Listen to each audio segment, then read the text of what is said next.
Welcome to the Pharmacist Voice Podcast, episode 241. I'm Kim Newlove, the host. Today with me, I've got Dr. Janan Sarwar and Michael Davis from SpeakingCPR.com. Welcome to the show, Michael and Janan. Thank you. It's great to be here with you. And it's been, a year and a half, 2 years since we saw each other face to face, in person. It's been a little while. And Janan, it's good to have you Yes, with me as well. thank you. Great to see you again and be here on your show. Yeah, it's my pleasure. Yes, one of my favorite medical writers. All right. Now, I'd like to ask you each to give a brief introduction. Michael, would you mind going first? Oh, absolutely. I started my company to help business professionals become more influential and impactful whenever they give presentations. Originally, I started this business to help people with speeches, but most people don't stand up and give keynote speeches, but we're presenting all the time. One to small group, one to a larger group. And if we can become more impactful every time we give a presentation, there's so many benefits. It helps our career, helps our companies, helps our bottom line, probably helps our income too. And I have a passion for helping people find that voice and getting their messages and stories out into the world. You said the V word. I love it. Voice. Thank you.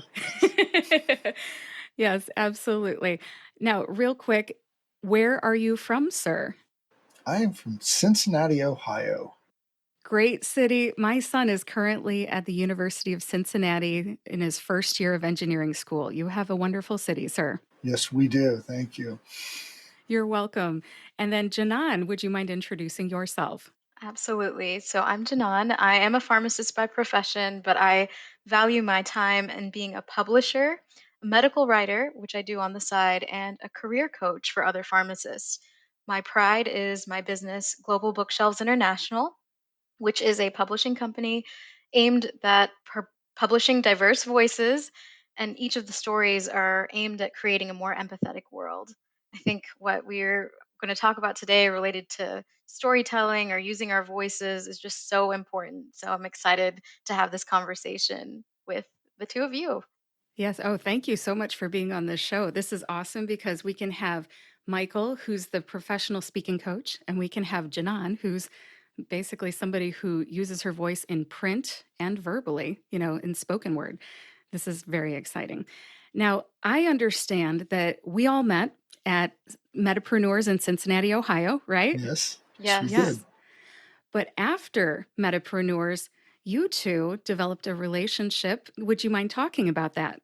Yes, Michael Davis is my speaking coach, which is exciting. We've been working together since I think last November.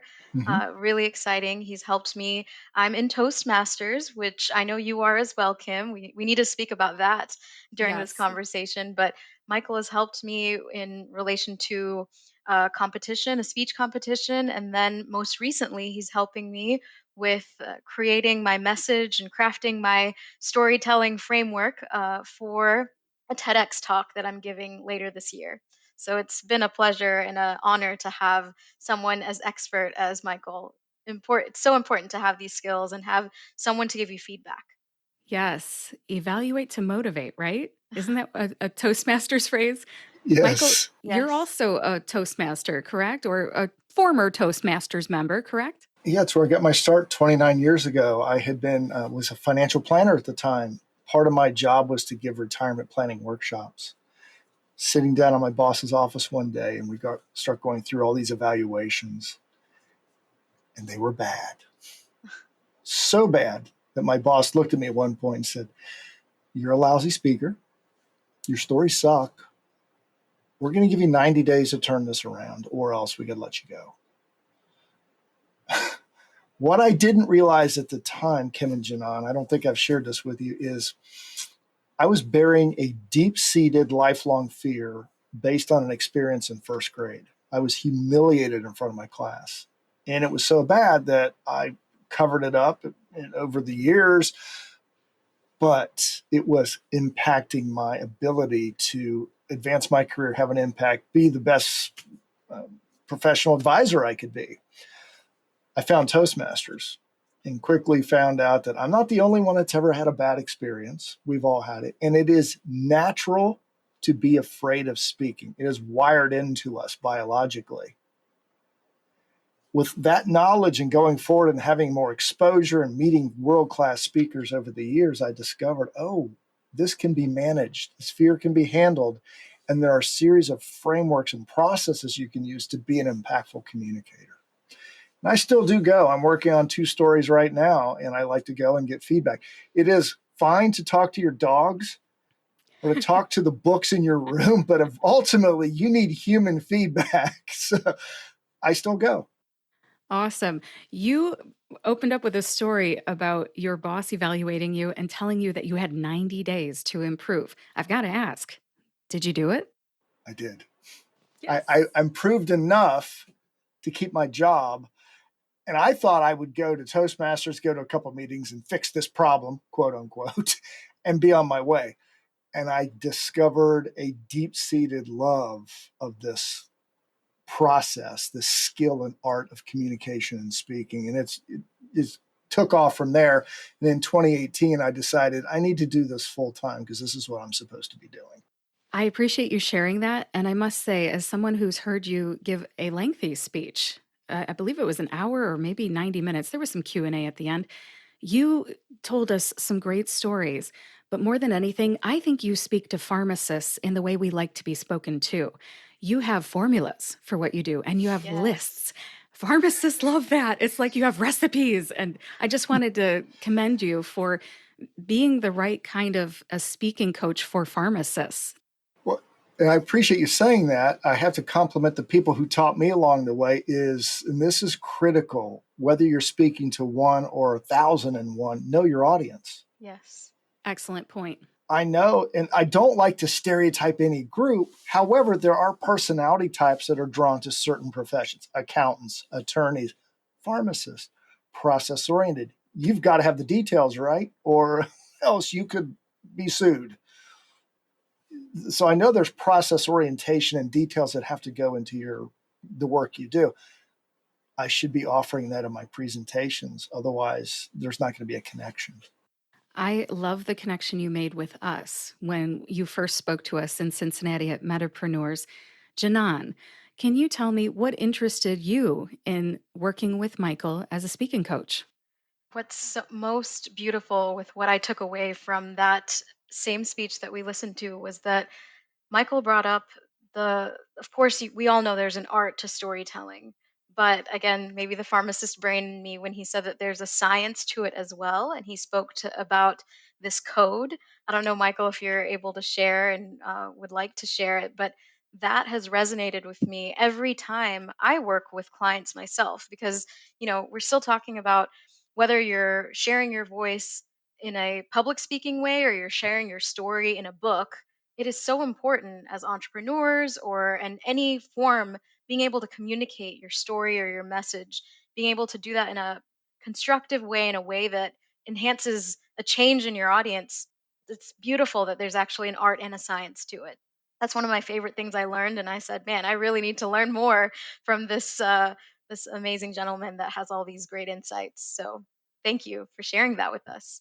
Well, it was kind of you to say. And Kim, I will tell you, I was thrilled when Janan contacted me afterwards because, as you remember, at that event, Janan was the person who had the courage to stand in front of a group, some of whom you didn't know, and tell this personal story Yes. of dealing with a customer who made an assumption about her based on the way she was dressed and had continued to do that and the way she met it head on. I thought, I like her.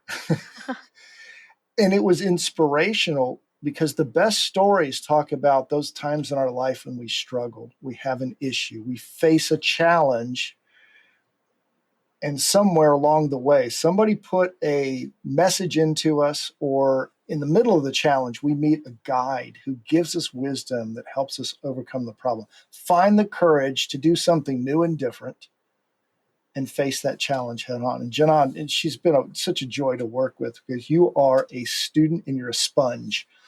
You take ideas and you run with them. When we have our calls, I have a type of coaching that I do with some folks. It's a 15-minute, it's called laser coaching. Yes. Some of them, it takes about 12 minutes to get us really get to the point. Janan's like, I got this, good, go. I'm thinking, that's a pharmacist's mind at work. And that's a compliment, by the way. It's here's what I need, and she goes and does it. I love being a pharmacist, and I think you kind of called us out. We can be kind of direct, and it's some people say it's to the point of being dismissive, but what we're dismissing is actually the pregame. We don't need the pregame. Put us in the game, coach. We're ready. It's right. Well, Right. in a retail sense, I've watched all y'all, as we say here in Cincinnati. So I've watched all y'all. You've got a lot going on. You don't have time for pregame. It's like, put me at the plate, get me out on the field, let's go. I think he's got our number, Janan. I'm watching. I'm on to you. But hey, that leaves more time for just getting into it. And if you want, Janan, I would like to invite you to talk about what you're working on. Yeah, so I'm working on my TEDx speech that I will be delivering in Ocala, Florida this year in November. I'll share the link in the future when it's available. But it's really important to me to speak about the transformational power of reading and how reading and what reading can do. And it is actually quite similar to what speaking can do, the neurochemical reactions that happen in an audience and or in a single individual when you're really engaged in a story and how it can create empathy. You can remember things. Just the fact that Michael remembers my story from a year ago, that I just, yes, I got brave enough to stand up and share. And there are people that had attended that same Medipreneurs meeting, an event that I didn't know, that had come up to me afterwards and said, "Wow, I can't believe you shared your story," or "That's really, I can't believe that happened to you," or remembering parts of that or being able to connect. I just love that connection and what stories and what being able to share what we can do with our voices, how that can impact others in a room in this world inundated with information, right? We've got so many things, but if you can find a way to share what you're thinking in a way that's attention grabbing, it can capture whether it's customers or partners or friends, and just make people more receptive to what your message is. I think that's the most exciting part. I wish you lots of luck developing your speech. I'm sure it'll go great. But how fun is it to just spitball it and think of all the different iterations? I'm almost jealous that you get to do this. This is so exciting. I definitely would like to watch your TEDx talk when it is publishable. I understand you do the event, but then the video is not available immediately. So I will be waiting on the bench. Thank you. I really appreciate your support always. Oh Kim, yeah, there's you a lot bet. of value in what, I'm sorry to cut you off, but there's so much value in what Janan just said. And one of the most valuable is this: it's people don't need information from you when you're giving a presentation. I Right. can go over to my phone right now and get more information than you will ever be able to give me. In fact, I can find contradictory information to what you just told me. Yes, that's true. Info's not the issue. We've got that available. Chat GPT and it has taken it to a whole new level. It's your perspective. Janan is not the first person who's ever been looked at differently because of the way she's dressed or her gender or the color of her skin, right? But her story is unique. And that's what just jumped out at it to me about it. First of all, we didn't meet each other, had not known each other before that. She volunteered on the spot, which to me always impresses me. The fact that you gave a story that drew people in and they complimented you after. I remember, people were lined up to talk to you. They also had another sense of awe about you, and that was that you had the guts to get up and do it. There's so many people who wish they had the courage to get up and speak. And that's part of what I do is show them you've got the courage. All we got to do is reconnect you with that 1, 2, 3-year-old person you used to be who was not afraid to stand in front. So there are two levels of people who admire you when you speak. Yes, it could be the story, the presentation, but at a deep level, they wish they could be doing it too. I see this frequently with the TEDx speakers I work with. Yeah, and something I'll note is that during the delivery of my speech, which I wrote during your presentation, just jotted down, and I still have the book that I wrote it down in, I was shaking, I was nervous, and that is not that's authenticity, right? You can't necessarily learn that it has to come from within. And one of the things I learned from the being your client as a in the speaking program is that you have to really keep thinking back of what is the message that you're trying to share and why is it important, and making sure that everything you're saying relates back to that in an authentic way. And again, to your great point, it's not the information. We can find that anywhere. We can get the answers, but if someone can remember it based on these all these beautiful factors and that authentic way of sharing it, that's the key. Excellent points. Absolutely. Thank you for sharing that. Is there anything else that you're working on that you'd like to talk about, Janan? I'm just working on various book projects with authors. Some of them are entrepreneurs, and kind of hearing why they think having stories is important always interests me and intrigues me of why they're trying to publish a book. Other people who work with me have been children's book authors as well. One of the most exciting books I'm going to publish in March of 2024 is called Shaky Quaky Jake, and it's about a little boy who has essential tremor. ET is a condition that impacts adults as well as children. 20% of the people who present with ET are children. And it's just a shaking, involuntary shaking that's similar to Parkinson's disease. There are no children's books in the world about this condition. So I've partnered with the International Essential Tremor Foundation to publish it in the month of ET Awareness Month. And it's a delightful little story about a little boy and how he goes to school and the challenges he faces. So just being able to share these powerful stories and see these ideas go from literally ideas to publication is just my joy in publishing. So yeah, stay tuned for this book and many others coming out from global bookshelves as the time goes by. Well, congratulations on that project. I find it interesting what books are coming out of your business because there's a variety, aren't there? Yes. I had one of your authors on my podcast previously. Dr. Salam Kabani was on talking about her COVID long hauler book. That is much different from talking about essential tremors. Yes, you're right. And that's the beauty of what I am a connector at heart. I'm able to bring resources and people together. I will say my expertise prior to doing and how did I get into publishing as a pharmacist? I worked at the American Pharmacists Association publishing pharmacy related textbooks and nonfiction titles that are all for a pharmacist for around 9 years. And that experience leads me to be a really good editor for pharmacy and healthcare content. But when it comes to children's books or memoirs, like the one you mentioned about COVID, I'm not an expert in that, but I'm able to have the connections and know those who are.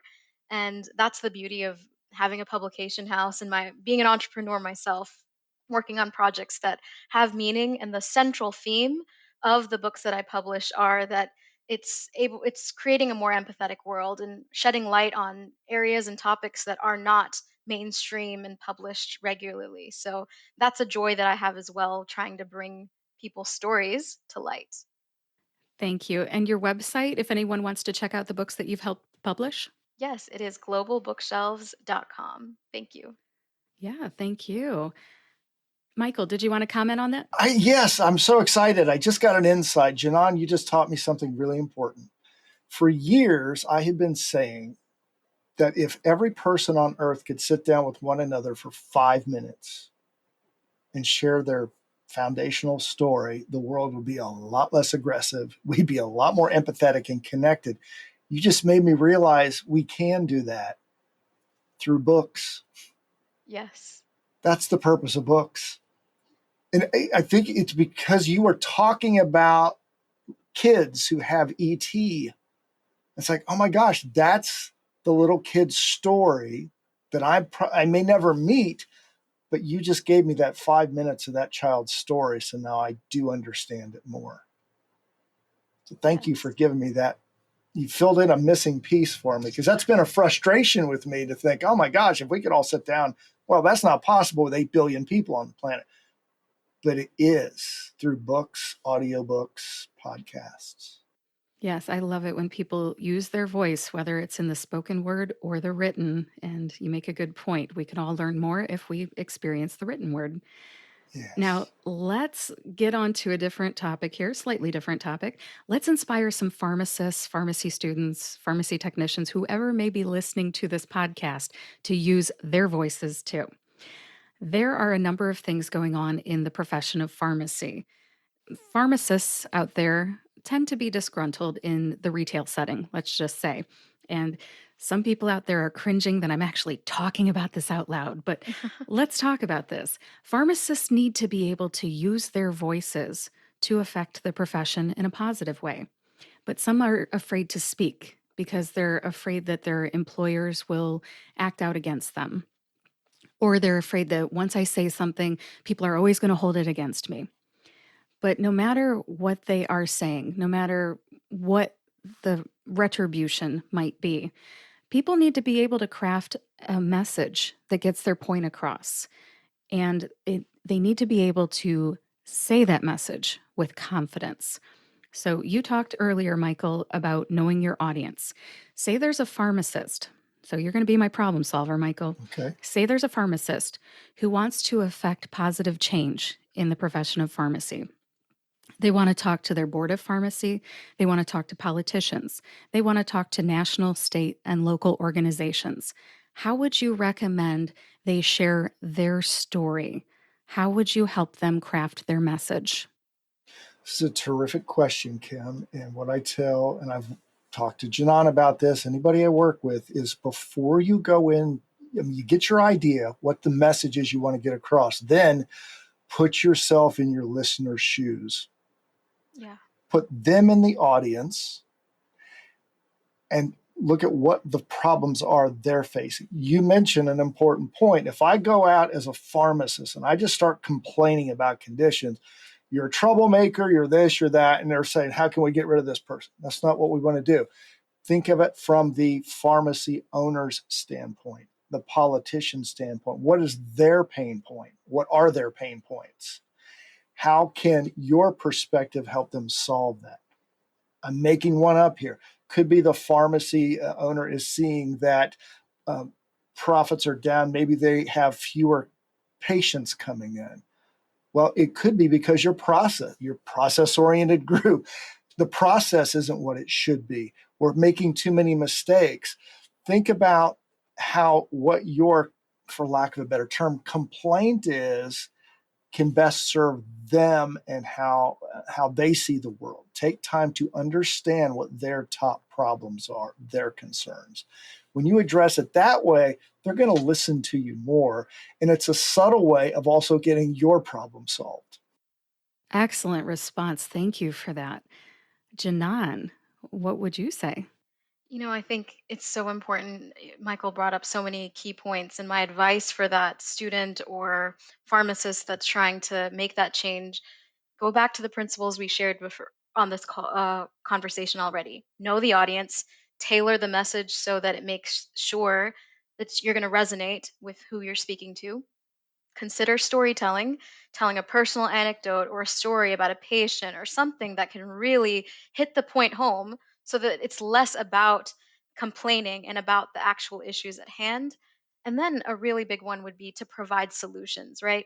If we're going to talk about the problems as pharmacists, we are problem solvers as well. So identify what the issues are, but then suggest what you want to see. Provide solutions that are potential or possible that even move the needle a little bit, because if you stay silent or only complain, things are not going to change.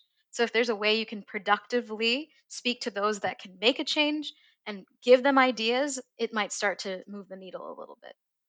That's really good, Janan. And just to follow up on that, take out a pad of paper, get your tablet, whatever you use, and list all the problems.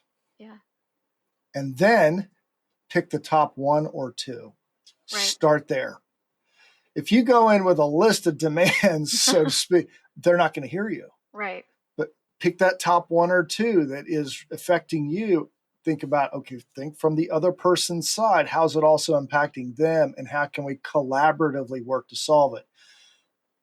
Then you're building some goodwill with that person. Say, oh, you're a problem solver, not a complainer. Then go back with another. And don't try to solve it in one meeting or two meetings. Make it a continual process. process oriented. How can we continually address these issues? And sometimes you can see problems before they come and go to that person and say, hey, let's nip this one in the bud before it even starts. You'll be seen as a team player problem solver, and you're still solving it for both sides.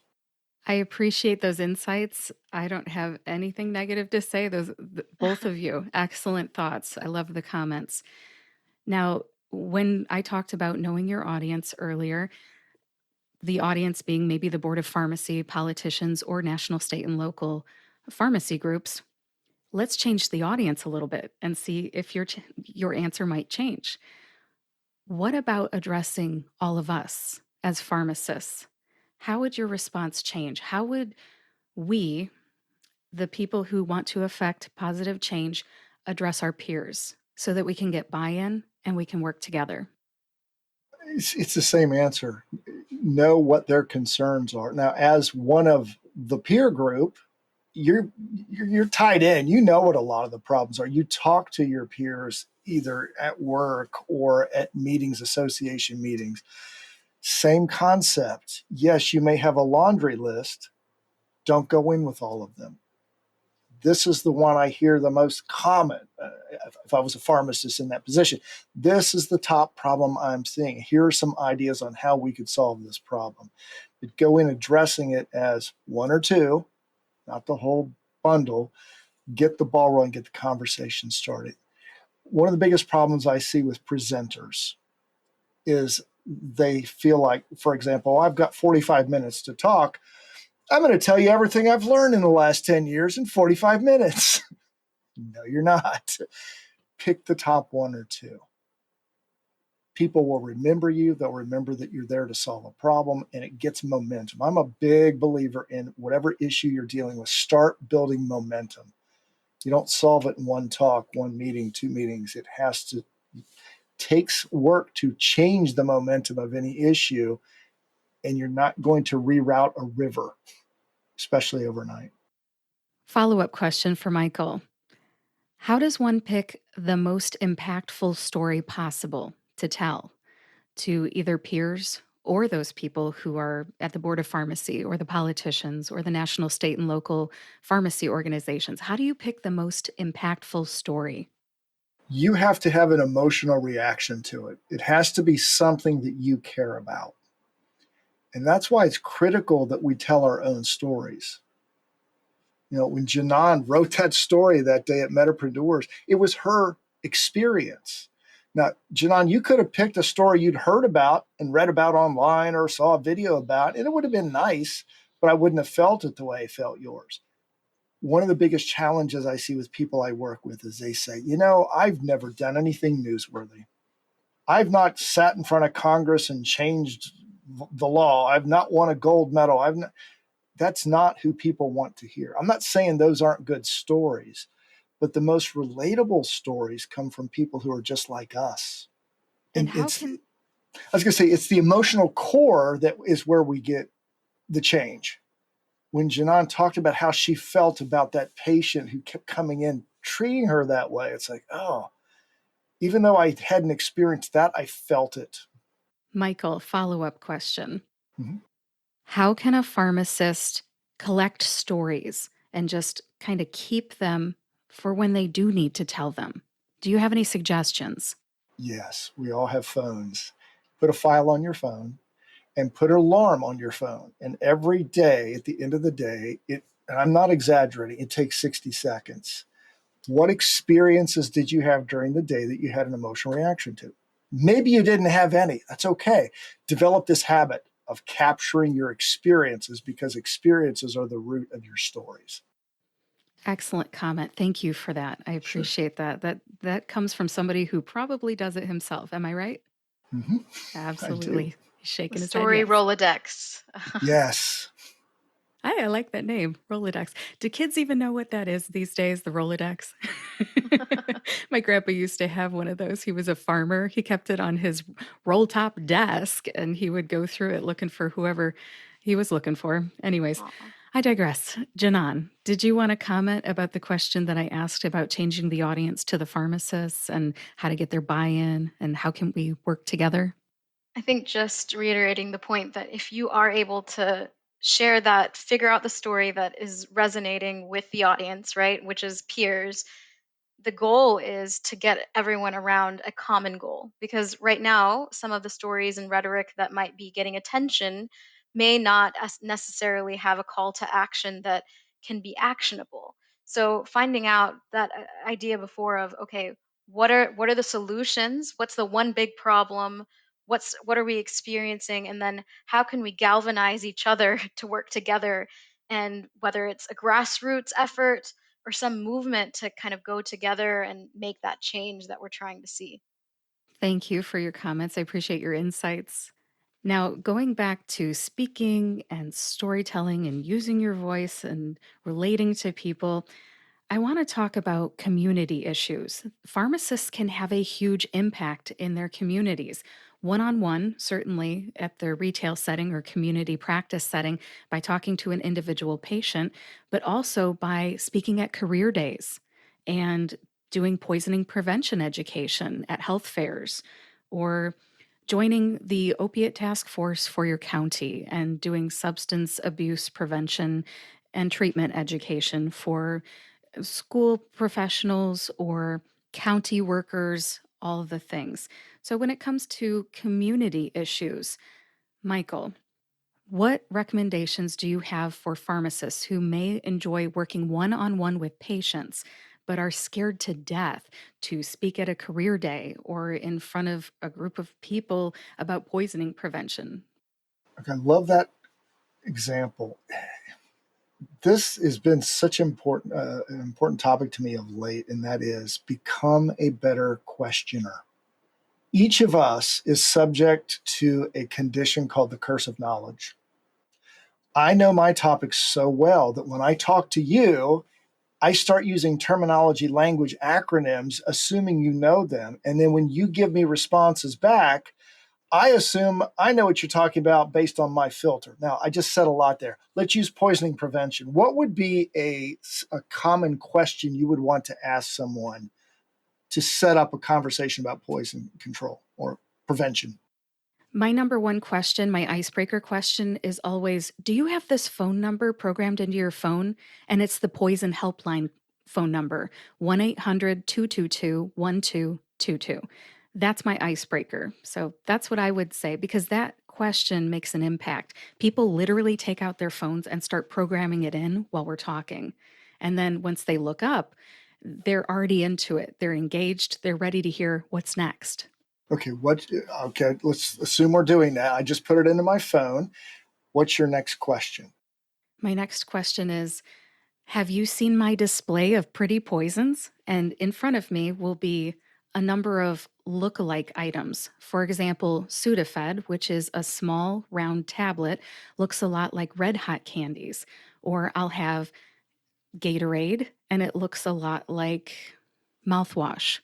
And a kid could easily mistake one for the other and have an alcohol exposure, ethyl alcohol exposure related to the mouthwash, or their heart rate's going to be crazy high because they ate the Sudafed, which looks like the Red Hots. That would be my next comment, I guess. Okay, this isn't about right, wrong, good, or bad. Love your enthusiasm. You're going in for the solution right away. I would encourage you to ask them a question. If the roles are reversed, I'd say, Kim, do you or anybody you know have young kids, and that young being like 8 years or younger? Do you know anybody like that? Yes, I do. What type of poison prevention program have they put in place? That's a good question. So you're saying I should ask, for example, I'm out in the community and I'm at a health fair. People are Mhm, just randomly coming up to my table. And you're suggesting that I ask them what kind of poison prevention program these parents have in place? mhm. And what is the typical answer going to be? Nothing. I don't, I just found out there was a helpline today. That's usually Right, exactly. the Here's what they're going to response. do. They have no idea. You just broke their preoccupation. One of our most important jobs, and I'm going to use the word salesperson here. We're all selling ideas. You're selling your life-saving plan. Ask them a question that gets their brain going off like, I don't know. I don't have one. Then you can start digging a little deeper. Have you ever known anybody? Start to dig and find it, because what our job is to do is to get them emotionally involved. If we just show them, there's a very good chance they're thinking, it's probably not going to happen to me. When we ask them questions and dig a little deeper, and what would you do if your 6-year-old daughter would accidentally swallow Tylenol rather than the red hot candy that she thinks it is? What would the first thing be? What would be the first thing you do? Once they start picturing the purpose of story, and I'm going to go back to Janan's story she told a couple of years ago, it created a mental movie in all of us in that room.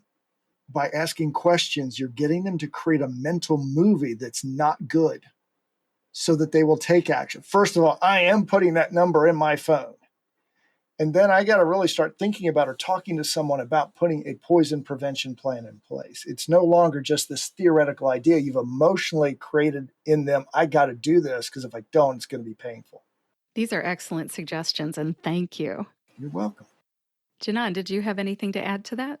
I'm just amazed. You're right, Michael. Again, a strategy of asking a question, hooking the audience, raising their cortisol a little bit to think, I really need to pay attention to what this pharmacist in front of me is saying.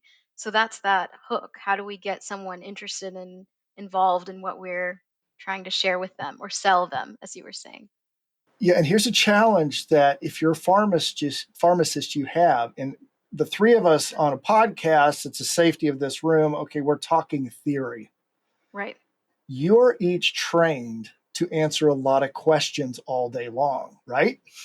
Yes. It's hard to turn that off when you're out in public having conversations. And we talked about habits before. This is a habit that takes a while to develop, but I promise you it will be worthwhile. Don't have the answers, have the questions. Reconnect with that curious little 2 and 3-year-old child you used to be, who constantly said, why? Why? Why? You might not always want to ask why, but start that habit again of digging deep. You want to disturb people. And I don't mean that in a negative, manipulative way. I tell my sales clients all the time, and speakers, our job is not to make people feel better. Because if they don't feel better about the answers they give, or if they do, if they don't feel disturbed when we ask them questions, they're not going to change. People do not change if they feel like all's good. I'm comfortable. We don't have a poison prevention plan, but we're okay. I don't want them comfortable with that. I want them feeling a little disturbed when they walk away thinking, we got to get a poison prevention plan in place. Yeah. And it's going to be very hard for pharmacists, doctors, people who all day long have to answer questions to now become questioners. I promise it's worth it. This is a great conversation, but I do want to pivot over to the topic of pharmacists speaking at career days. Janan, you and I are women in STEM. We are pharmacists. We know a lot of science. I don't know about you, but I took so much chemistry. I have a minor in chemistry from college. But if we as women don't show up for girls in intermediate school, middle school, junior high, and so on, and talk to them early and often, they may not make choices to go into STEM careers. So, Michael, question for you. What would you say? How would you recommend a pharmacist prepare a career day speech? Well, it goes back to know your audience. Talk, and I'm not saying talk down because they're kids. And don't try to be hip and speak in their lingo either. But just talk to them about, and I would go in with a lot of questions. What does a pharmacist do? Don't assume your audience knows what you do. Maybe they go with their parents to the drugstore, to Walgreens, CVS, wherever, and they've seen a pharmacist, but that's a slight, just slice into your day-to-day living. So ask them, let them participate in the presentation. Janan said this before, it's got to be participatory. You can't just speak at people. Yeah, ask the question, what do we do? And then help them paint the picture, and then compliment, hey, you got a pretty good idea, but that's not all there is to it. There's so much more to the world we live in. And then off you go. Those are great suggestions. Janan, do you have anything to add? Yes, this is me putting my career coaching hat on of thinking, what do people care about when they're curious about a career? And of course, specifically, as we've shared many times before, being able to give your personal journey and your reason for why you chose pharmacy, that might trigger or elicit a response in somebody in that room, whether it's a female seeing another female as a role model or the representation, or just hearing something from your why of, oh, well, I really wanted to help people. My why is I really, really wanted to do something in healthcare, but I really was afraid of the actual hospital setting. So I was curious if I could do something with pharmacy. And then, of course, here I am doing something with books, right? And writing. But, being able to share that personal side, but then also to Michael's point, what do pharmacists do in wrapping that in a creative way? How does that impact patient care? What kind of training and education does it require? And kind of any advice and encouragement if people are wanting to get that kind of career. That's a good structure for maybe a career day speech or something. And of course, always having time for question and answer so that you can engage further with that audience. Thank you for sharing that, Janan. I love what you said about, your why. I think Yeah. sharing your why is important because you're right. Somebody in the audience might hear that you chose pharmacy for a certain reason, and maybe that's why they'll end up choosing it too. Michael, any suggestions on choosing stories that young people ages 10 through 18 might relate really well to for a career day speech? Yes, and it's a follow up to what Janan said. You can talk about when you were a little girl, and I think it's great that women pharmacists are going out and talking to kids to say, "Hey, this is definitely a profession you should think about." Talk about when you were a little girl, something that you love to do, whether it was take care of other people, you were fascinated by medicine, whatever it was, and tell that story because it's going to be right in their age range. You're going to tap into some kids in that room, boys and girls, who will think, I like those things too. Maybe I should think about pharmacy. But just go back in time to the age group that you're talking to and share an important experience you had then, a love that you had, and they'll tap right into it and see the possibilities. Excellent comment. I appreciate that. And thank you. Thank you. Now, I would like to jump to a third topic if you guys have time for this. Mm-hmm. Okay. I'm asking for speaking advice from a professional speaking coach. This is great. And thank you, Michael. Now, let's talk about pharmacist entrepreneurs. There are a number of pharmacists out there doing something other than traditional clinical practice. Janan and I are definitely examples of that. There is Yes. something called a value proposition. And although that is something that a business coach typically talks about, I don't see why a speaking coach can't help a pharmacist entrepreneur come up with the value proposition. What would you say to a pharmacist who's trying to communicate their value to a client? Excellent question. I see this a lot in all professions where we go to networking events, we meet people. Hey, Janan, what do you do? Michael, what do you do? I'm a speech coach. Nope. Nobody cares. I mean, let's get right down to it. When you're at a meeting like that, what people want to know, and the question, what do you do, is really saying, can you help me solve my problems? So instead, I couch it in the type of people I work with and the benefits of the work I do. I work with business professionals to help them become more influential and impactful communicators so that they can advance their career, sell more of their product. And it depends on who I'm talking to.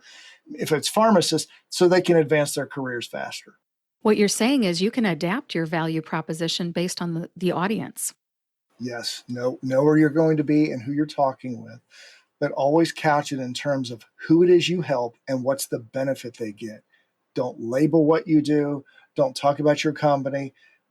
Again, I like to speak very candidly. People don't care until they know more about how you might be able to help them or someone they know. Thank you for sharing that. I think you may help a pharmacist entrepreneur that's listening to this. Good. And Janan, any comments about that? I'm one of the pharmacist entrepreneurs that he's helping with that statement. So thank you for reminding me. Awesome. Awesome. Thank you so much. I'd like to open it up at this point for Michael to talk a little bit about his business and ways that he could help pharmacists, whether they're entrepreneurs or in traditional clinical practice, with what he does at speakingcpr.com. Well, thank you for that opportunity, Kim. Really take away for a moment that you're a pharmacist, you're an entrepreneur. Communication today is harder than ever because, number one, we've all got phones in our pocket that are begging for our attention, and we are conditioned to respond. So, whenever we're communicating one on one to a group, potential employer, whoever it is, we have to be clear and concise in our communication. And that's a lot of what I'm helping people do now. I started this company originally to help people with speeches.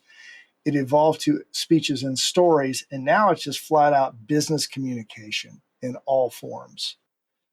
What I do is help you get clear on the message, develop that in a way so that it's concise. It still has enough, quote, meat on the bones for an analogy. You're giving them enough so that there's value to the presentation, but it's not overwhelming them with information. A lot of that has to do with storytelling and delivering it in a way that's authentic. This was touched upon before. Trusting that your natural voice has value, not trying to be someone else, not trying to be speaker woman or speaker man. No, that's not it. Be yourself and trust that you have value to bring. And that's what I help people do. I spend a lot of time on mindset with people who are really intimidated by the process. And there are various ways we do that, but that's the ultimate benefit. You're going to walk away with more confidence. You're going to have more influence and impact because your messages are going to land with people. It takes practice, doesn't it, Michael? Yes, I was on a call last night with a group, and a woman reminded us that she finished second in the World Championship of Public Speaking. And I mentioned that because she reminded us that she had practiced her speech 300 times in a 3-month period. Wow. Now, it's a 7-minute presentation. That's still a lot. But yes, you can't get away from it. The same way prescriptions now, and it took you years of practice over and over and over, and now you can see a prescription, right what to do. There was a time when that was a challenge for you. You had to slow the process down and think, okay, which one of these ingredients is it? And go through that whole process. It's the same with speaking and storytelling. It takes a while. And Janan, you can attest to this. The story that you tell today is far better than the first time you told it because you went and you worked it, practiced it, got feedback, kept going, and now it's internalized. Absolutely. And I'm going to plug something that you taught me that I love, that I take away from speaking CPR, and it is that idea of practice and the idea of utilizing feedback from AI software that you introduced me to, Udly, and just Mm-hmm. that being able to practice without fear of judgment of, what are you trying to convey, what are you sharing, and then hearing and watching yourself say it. It's hard to do, but it's important to do to make progress. So practice makes progress, right? Yeah, I'm glad that you said that because a lot of people come to me and say, I want the perfect speech. I said, there's no such Right, thing, and there never will be. And people don't want perfect speakers, by right. the way. They want authentic speakers. It's okay to make an occasional mistake. It humanizes you. Also, you got to be willing to watch and listen to yourself. Yes. It is so hard. But my first speech coach, when I told him, and he's still a friend of mine today, I said, Darren, I don't like listening to myself. And I don't like watching myself on video. And he said, really? Oh, that's too bad.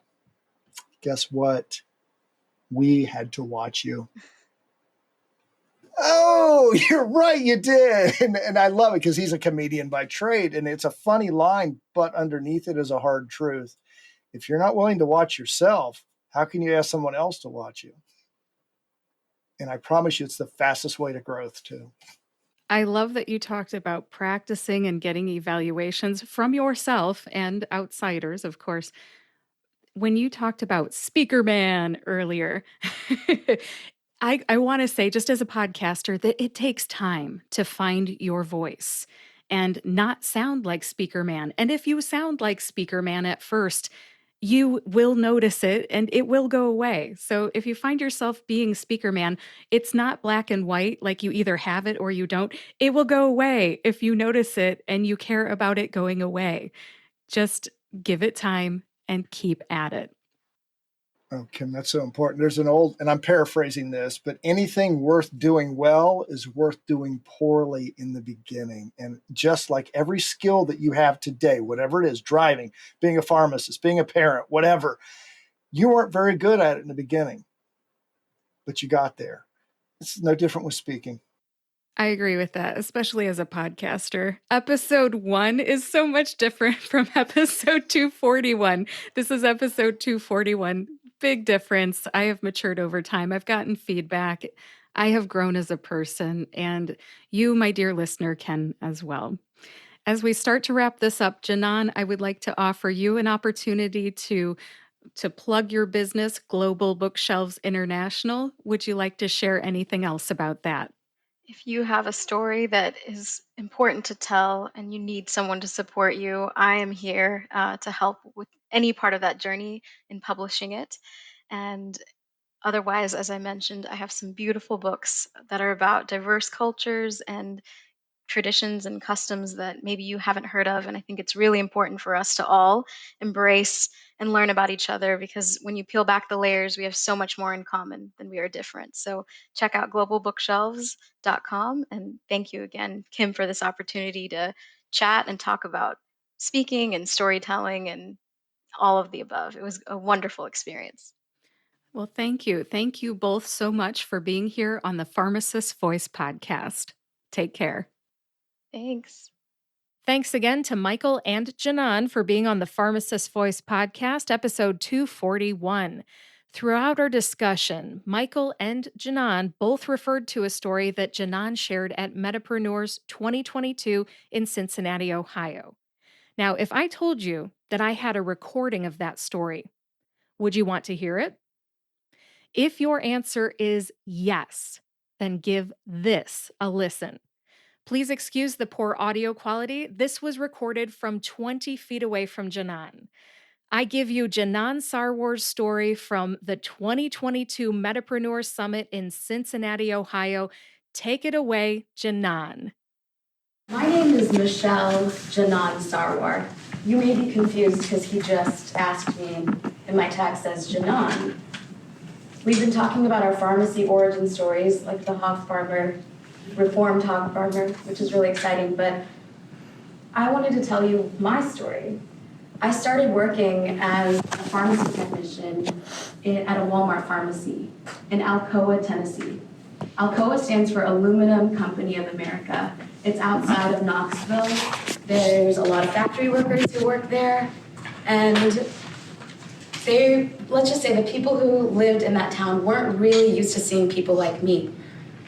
So usually, especially when I started working in the back of the pharmacy. That's where they put me. One of the first weekends I worked, I had a simple task to do. I just had to call patients that, where their prescriptions are, and if there's too many on the shelf, you have to put them back if it's been out for too long. So I'd have to call the patients to let them know that it was ready. And so the calls would go like this. Hello, my name's Michelle. I'm calling for Mr. Smith. Yes, I'm Mr. Smith. Your metformin's ready. My metamorphosis? Yes, your metformin's ready. And that would be the start of the conversation, but a lot of you know me, I like to talk. And so what started as what should have been a 2-minute conversation, 15 minutes later, I was talking to them, and I had his beta strips and his wife's prescriptions and everything ready, and he'd be coming the next day to pick up his prescriptions. What would happen, and specifically for that case, Mr. Smith came in looking for Michelle, the sweet person he talked to. And they're saying, Michelle, someone's looking for you. So I'd walk to the front, and Mr. Smith said, no, you're not Michelle. You're not the person I talked to on the phone. And I had my name tag. It said Michelle. I said, I'm Michelle. No, I'm looking for someone. She can speak English. And, I wish this story was an isolated incident, but it's not, because I worked in Alcoa for 2 years. And I'd say about 50% of the patients I talked to in some way or another didn't believe who I was from when I was on the phone. So I called my mom crying one day and said, look, I don't know if I should do pharmacy, and I don't think you should have named me Michelle. I really did. And my mom said, just be who you want to be. Do what you want to do. We believe in you. You are going to move mountains one day. So I applied to pharmacy school with Janan, my middle name. I'm shaking, but I'm telling you this because now I am known as Janan. Yesterday, someone said you should be called the publishing pharmacist mom. And I like that, and I'm going to try to brand myself as that. But while I go by Janan, I'm no longer Michelle. I just want people to know that you shouldn't judge people by how they look, by what they look like, and how, their religion or whatever. We're all human. We all want to connect with one another. And that's my story.